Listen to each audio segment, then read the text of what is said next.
一个人对艺术能痴迷到什么程度？3次暗杀风影，把发小做成傀儡，狠起来甚至连自己的身体都不放过。他就是小组织玉字戒指的持有者赤沙之蝎。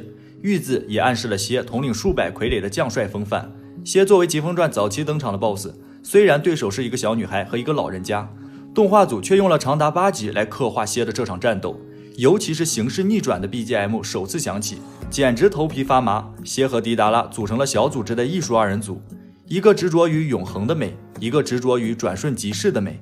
大蛇丸的不死转生能够永葆青春，无限续命，难怪蝎和大蛇丸的关系不好，这就是所谓的寄生鱼和生量吧。天才总是拥有不一样的童年，在强者并不多的沙隐村，蝎很幸运地出生在了傀儡世家，但是他的童年却并不幸福。在蝎很小的时候，他的父母在一次任务中牺牲，而杀死他们的人正是卡卡西的父亲木叶白牙。从此蝎一直由奶奶千代照顾，虽然千代把所有爱都给了蝎，但还是没有办法弥补蝎失去父母的心。于是千代想到了一个办法，那就是用傀儡来填补蝎内心的空缺。这天，一个小木人出现在了蝎的面前，这个小玩意儿成功引起了蝎的注意，他的脸上也露出了久违的笑容。之后千代传授了蝎操控傀儡的方法，小年纪的蝎就已经懂得如何利用查克拉线来操控复杂的傀儡，甚至还亲自动手制作了他的第一套傀儡父与母。这是按照蝎印象中父母的样子制成的傀儡。自从有了这2个傀儡，蝎时常操控着他们抱着自己，感受父母的温暖。可是在某一天，手指一个小的失误，查克拉线断裂，父与母失去了控制，重重地摔在了地上。看到眼前摔碎的傀儡，蝎一言不发。或许这时千代才明白，傀儡始终没有办法代替人类的感情。千代开始着手研究几生转生，他想用自己的生命来复活蝎的父母，填补蝎内心的空缺。而蝎却走上了一条更极端的道路。其实蝎在制作父与母的时候，就已经察觉到自己的爸爸妈妈已经不在了。他没有流露出太多的感情，而是整日研究傀儡之术。即便是如此孤僻的蝎，身边仍然有一个忠实的好朋友。与其说是好朋友，小虫更像是蝎的头号粉丝，他对蝎的傀儡之术无比仰慕。这天，小虫找到了蝎，他询问千代婆婆吩咐的傀儡制作好了没。乌鸦、黑蚁、山椒鱼，这正是蝎小时候的玩具，却成了看九郎引以为傲的法宝。看到蝎手中的傀儡手臂，小虫又看了看自己的手，他对着蝎说：“这简直和真人一样。”然而小虫不知道，也正是因为这句话，让蝎心中萌生了可怕的想法。他找到了千代婆婆，委托奶奶寻找一些珍贵的药材，他要制作新的毒药。一直觉得亏欠蝎的千代，自然会尽力办这件事。不久之后，小虫在一次任务中失去了右手，蝎为他制作了一个傀儡手臂，并且这条手臂还可以伸出带有毒素的刀刃。千代看到这一幕很惊讶，他没有想到蝎竟然会将傀儡和真人结合。但很快，傀儡中的毒药侵入了小虫的身体。面对被毒药侵入半个身体的小虫，千代也无能为力。小虫的妈妈哭着求蝎，恳请他救救小虫。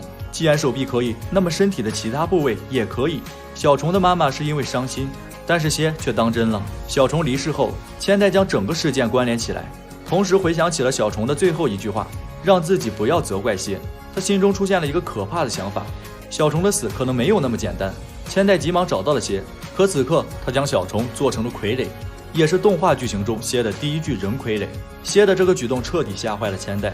不久之后，蝎就离开了沙隐村，而他做的第一件轰动忍界的大事，就是杀死了号称最强风影的第3代，并且将第3代制作成了人傀儡，这也是蝎最强的人傀儡。其实蝎刚离开沙隐村的时候，第一件事该是想找木叶白牙复仇，只可惜木叶白牙当时已经自杀身亡，而蝎将仇恨转移到自己村子的风影身上。蝎认为父母的死，3代风影作为领导者也有责任，没人知道蝎是怎么杀死3代风影的，毕竟那时的他们实力相差应该挺悬殊的，极大的概率就是用毒。用毒之人最狠毒无比，防不胜防，人吃五谷杂粮，想下点毒并不难。在获得3代风影傀儡后，蝎的实力一跃成为影级，这一点是毫无疑问的，因为蝎不只有3代风影这个大招，他开始四处流浪，寻找自己中意的人，将他们制作成傀儡，共同见证永恒的艺术。但一个人的出现打破了蝎的生活，他就是小南。蝎拿这个能免疫傀儡物理攻击的女人真是没招，最后被他成功忽悠进了小组织。每个人加入小组织都有各自的目的，蝎也一样，虽然案本没有说明，但试想一下，蝎是杀了3代风影的人，只要拿出傀儡就会坐实这件事，那么沙隐必定会对蝎赶尽杀绝，而小组织则可以成为蝎暂时的避风港。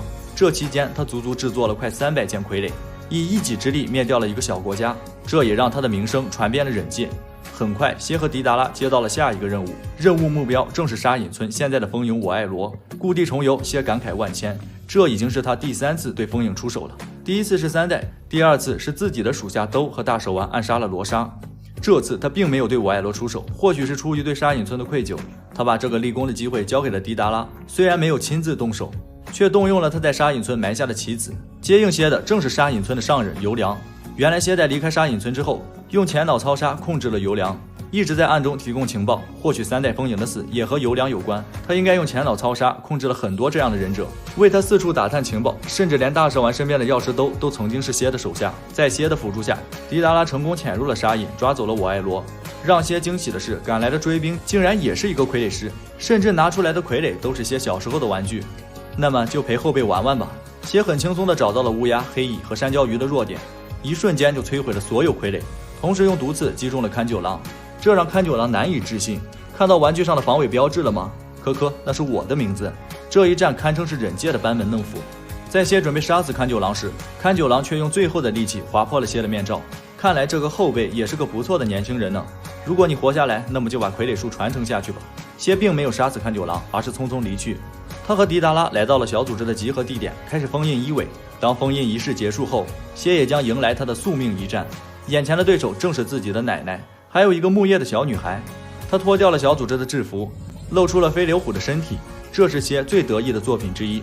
这个傀儡拥有很高的防御和近战能力，在一定程度上弥补了傀儡师近战的短板。算上你们俩，我就凑够300具傀儡了。但蝎也明白这一战其实不好打，千代的实力他最了解，对他来说自己永远是一个孩子。千代的实战经验超过自己，但论傀儡没有比3代风影更强的。反之，对小樱和千代来说，蝎是用毒高手，这一战不能出现丝毫失误。小樱和千代同时冲了过来，蝎释放出了飞流虎中暴雨般的暗器。知道傀儡师原理的千代婆婆就算了，为什么小樱也能够躲开？在自己的尾巴就要刺中小樱时，飞流虎却忽然不能动了。小樱一拳打碎了这个号称最强防御的傀儡，蝎赶紧跳了出去。不愧是千代婆婆，竟然能够在真人身上附着查克拉线，操控小樱躲开了所有攻击，同时还在蝎的尾巴上附着了查克拉线，以防万一。当蝎露出真面目，千代愣住了。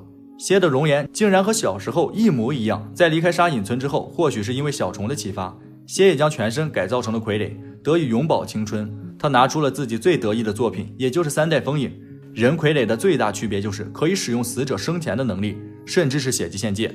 千代再次愣住，没想到疼爱的孙子竟然3次对自己村子的风影出手。蝎很机智的选择先攻击小樱，因为刚才的怪力让他记忆犹新，而千代拿出了傀儡让蝎一时间不知所措。这是他制作的第1套傀儡父与母。或许这时候千代还想着唤醒蝎的良知，3个傀儡一拥而上，傀儡师华丽的操作技巧让小樱眼花缭乱。眼看傀儡的武器交锋难分上下，蝎发动了3代风影傀儡血迹限界的能力铁砂，千代则用傀儡形成了查克拉护盾防御，但是铁砂带有磁力，在触碰到傀儡护盾时就会让其瘫痪。紧接着蝎发动了第2波攻击，这次他同时瞄准了小樱和千代。只有一个傀儡的情况下，千代用傀儡保护了小樱，自己则用手臂生成了查克拉护盾抵挡。原来千代也将自己的手臂改造成了傀儡，眼下千代没了傀儡就失去了作战能力。这时候小樱站了出来，那就把我当成傀儡吧。千代虽然惊讶，却明白了小樱和纲手的共同点，应该是木叶忍者的共同点，那就是火之意志。他操控起了小樱，在怪力傀儡的攻击下，即便是铁砂也不在话下。于是蝎转变了套路，他将铁砂分散，然后像渔网一样向下无限蔓延。这次超大型的 AOE 攻击终于击中了小樱。看着中毒的小樱，蝎可能是飘了，竟然让血迹限界如此强大的3代风影去近战攻击。此刻中毒的小樱竟然重新站了起来，一拳打碎了3代风影。这就是外挂的力量吗？原来小樱在此战前就已经准备好了解毒剂，能够在一定时间免一些毒药的致命攻击，但只有2管。眼下蝎才明白自己小看了这个小女孩，她不仅力气大，医疗忍术也屈指可数。没办法，蝎只好拿出自己的本体战斗，这个身体可以使用喷火枪和消防栓，杀伤力不亚于近影级的忍术。然而小樱在解毒剂有效的最后1秒找到了蝎的破绽，打碎了他的身体。可是下一秒他的身体竟然重新组装了起来。看到打不死的蝎，千代拿出了杀手锏，劲松10人众，同时召唤了10个傀儡。蝎仔夸赞了奶奶一番后，瞬间拿出了上百具傀儡，可压倒性的数量却并没有达到秒杀效果。蝎的数量多，但千代的质量更高。最终小樱用装着封印术的忍具击中了蝎，既然打不死，那么只能封印了。可是让千代和小樱没有想到的是，蝎的本体转移到了其他傀儡上，在他攻击千代时，小樱挡下了这一击，然而蝎竟然拥有子母剑，他又一次冲向千代，这次千代用父与母刺中了蝎。千代说这一击蝎察觉到了，却没有躲开。爸爸妈妈的怀抱，蝎怎么可能会躲开？能死在奶奶手上，父母的怀里，这应该是蝎的梦幻结局吧。在第4次忍界大战中，赤砂之蝎虽然复活，但是戏份少得可怕。正如勘九郎所说，蝎从前强大是因为有一个强大的灵魂，傀儡师一旦成了傀儡，就什么都不是了。再说了，蝎正在那边和爸爸妈妈、奶奶幸福的生活在一起，谁有功夫来打架啊？